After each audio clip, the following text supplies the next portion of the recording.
Hello guys, welcome to my channel autism and music. मैं Komal Thakur, parenting and autistic child.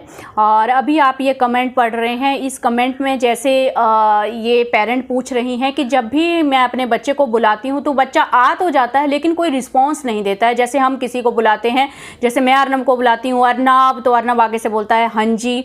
या फिर आप अपने बच्चे को कोई कमांड देते हैं कि जाओ पापा को बुला के लाओ, तो वो चीज़ें बच्चे को समझ में नहीं आती हैं। तो इन सब चीज़ों के ऊपर कैसे वर्क करेंगे, ये सब चीज़ें कब कवर होती हैं, बच्चा कब इनको सीखता है, कौन सी एज में सीखता है, क्या बच्चा लैंग्वेज डेवलप होने के बाद खुद इन चीज़ों को सीख जाता है या हमें सिखानी पड़ती हैं। तो इसी चीज़ों को आज मैं एक्सप्लेन करूंगी, क्योंकि डेफिनेटली अर्नब के साथ भी हम लोगों को ये प्रॉब्लम्स आई थी।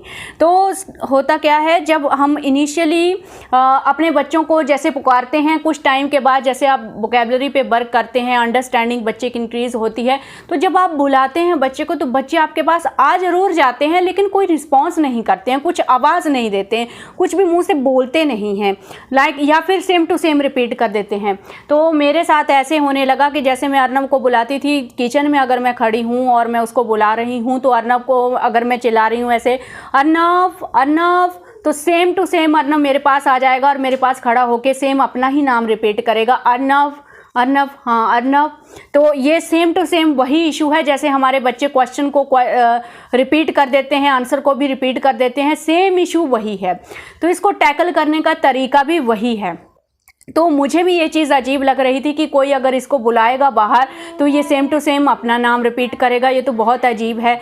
तो फिर मैंने उसको एक प्रॉपर वर्ड सिखाना शुरू किया। उसके लिए मैं क्या कर रही थी, शुरू में आपको उसके पास ही खड़े होना है, जैसे एक ही रूम में उसका नाम बुलाना है और एक ही रूम में खड़े होके अगर बच्चा आपकी तरफ पलट के देख रहा है तो उसको बोलना है, आपको प्रॉम्प्ट देना है, बोलो हाँ जी, एंड अगेन 2-3 बार उसका नाम रिपीट करके अर्नब, आप बोलो हाँ जी अर्नब, हाँ जी। इसके बाद आपका अगला स्टेप जो होता है, नेक्स्ट स्टेप जो आपका होता है, उसमें फिर आप जैसे दूसरे रूम में जा रहे हो, किचन में जाके आपको आवाज़ लगानी है same to same Arnab Arnab. तो इस तरह से क्या होगा, अगर बच्चा फिर भी भाग के आपके पास आ रहा है लेकिन कुछ मुंह से नहीं बोल रहा है, अगेन आपको उससे बुलवाना है, मिस नहीं करना है। जितनी बार आप उसको बुला रहे हो हर बार उसके मुंह से हाँ जी बुलाना है।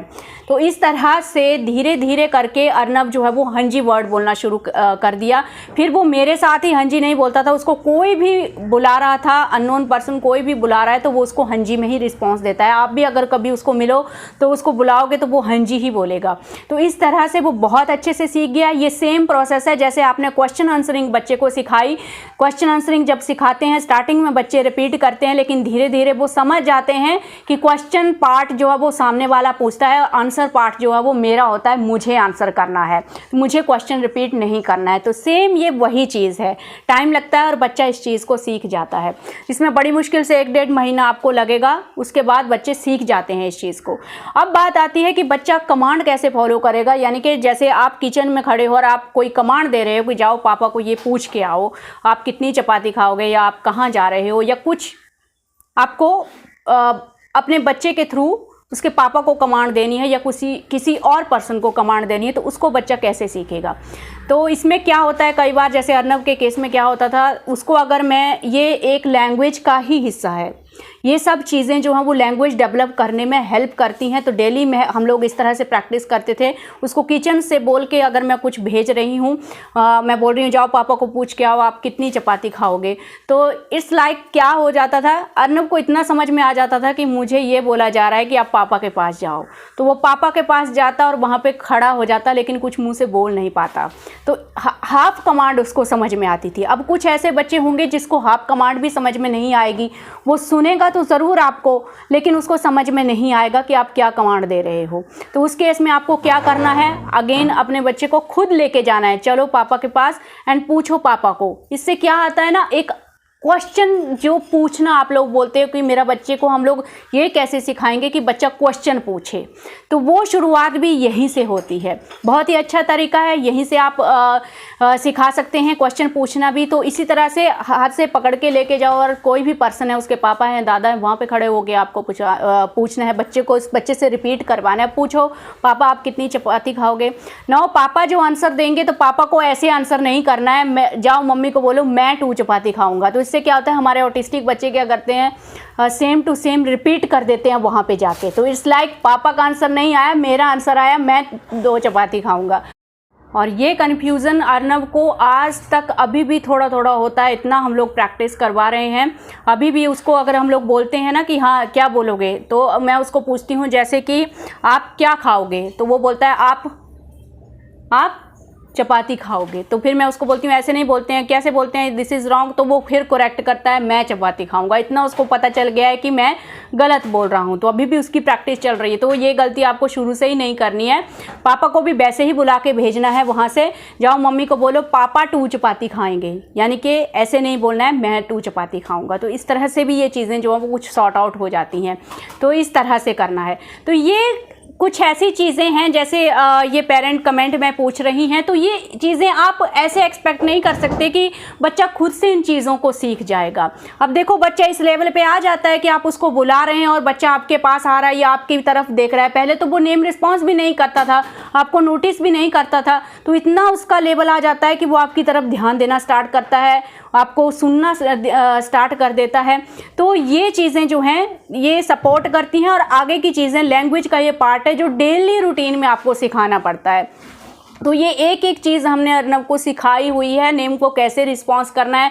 और इस चीज़ में अर्नव को काफ़ी ज़्यादा टाइम लग गया था। ये जो अपने बच्चे के थ्रू पापा को कमांड देना है या किसी और को कमांड देना है, काफ़ी ज़्यादा टाइम लग गया था। मैं बोल सकती हूँ 5-6 ईयर तक प्रैक्टिस करते करते उसके बाद अर्नव प्रॉपरली ये चीज़ों को सीखा था। तो अभी उसको मैं उसको कुछ भी बोलती हूँ तो फटाक से जाके वो पापा से आंसर लेके आ जाता है, और पापा भी उसको प्रॉपर आंसर दे के भेजते हैं। तो वो जो कम्युनिकेशन है वो बेटर हो जाता है। अब इसका बेनिफिट ये होता है, यहाँ पे हम लोग कुछ विजुअल यूज़ नहीं कर रहे हैं, कुछ भी सिटिंग ऐसा नहीं यूज़ कर रहे हैं कि बच्चा बैठा है हम उसको तब सिखा रहे हैं। अब ये ऐसी चीज़ है जिसमें बच्चे को हम लोग प्रैक्टिकली चीज़ें सिखा रहे हैं। तो इससे क्या होता है, इससे जो बोलते हैं ना लैंग्वेज में फ्लो बनता है। आप बोलते हैं ना मेरा बच्चा फ्लो में नहीं बोलता है, उसको इंटरेस्ट नहीं आता है बोलने में, वो सब चीज़ें यहाँ से डेवलप होती हैं गाइस। इसलिए बोलते हैं कि ये सबसे बेस्ट तरीका है कि डेली रूटीन में अपने बच्चे की लैंग्वेज जो है उसके ऊपर आप वर्क करो।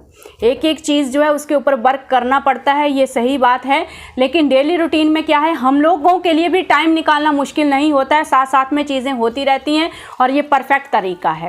एक नेचुरल एनवायरनमेंट जिसको बोलते हैं ना, जिसमें नेचुरल एनवायरनमेंट जिसमें नॉर्मल बच्चा अपनी स्पीच लैंग्वेज को डेवलप करता है, उसी तरह से एक ऑटिस्टिक बच्चे को इस तरह का नेचुरल एनवायरनमेंट जब आप क्रिएट करके देते हैं ना, एक अपॉर्चुनिटी आप क्रिएट करके देते हैं ना, तो उसका असर डेफिनेटली जल्दी होता है, रिजल्ट भी आपको अच्छे मिलते हैं। सो अगेन ये डिपेंड करता है ऑटिज़म के लेवल के ऊपर। कुछ बच्चे जल्दी फटाफट सीख जाएंगे, कुछ को टाइम लगेगा, लेकिन अल्टीमेटली एक सही तरीका है, सही प्रोसेस है जिसके थ्रू आप इन गोल्स को अचीव कर सकते हो। तो ये 2 चीज़ें मैंने आप लोगों के साथ शेयर की, और इससे आपको काफ़ी बेनिफिट होंगे। क्वेश्चन आंसरिंग के ऊपर वर्क हो जाता है, जो एक कन्वर्सेशन में इंटरेस्ट बच्चे नहीं लेते हैं वो चीज़ सॉर्ट आउट हो जाती है, और कॉन्फिडेंस बच्चे का बिल्डअप होता है, लॉजिकल थिंकिंग, लिसनिंग स्किल बच्चे की डेवलप होती है। तो इस तरह से आप फॉलो कीजिए इन सब चीज़ों को। सो इस वीडियो को यहीं पे एंड करते हैं, मिलते हैं नेक्स्ट वीडियो में। Thank you for supporting us.